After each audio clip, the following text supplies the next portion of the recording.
Government హాస్పిటల్లో ఉన్నాము. జై భారత్ చారిటబుల్ ట్రస్ట్ ఈరోజు అది ప్రతి వారం ఇక్కడ ఈ జనరల్ హాస్పిటల్ విజయవాడ జనరల్ హాస్పిటల్లో భోజన వితరణ కార్యక్రమం జరుగుతుంది. అదే దాంట్లో భాగంగానే ఈరోజు ఆదివారం నాడు ఇక్కడ భోజన వితరణ కార్యక్రమం జరుగుతుంది. గత కొన్ని నెలలుగా నిర్విరామంగా ఈ కార్యక్రమం సజావుగా సక్సెస్గా నడుస్తుంది.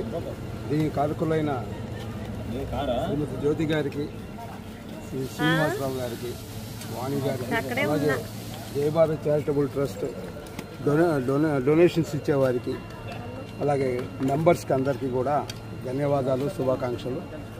ఇలాంటి కార్యక్రమాలు మరెన్నో జరగాలని, మరింత మందికి ఉపయోగకరంగా మన సేవా కార్యక్రమాలు ఉండాలని ఆశిస్తూ థ్యాంక్ యూ.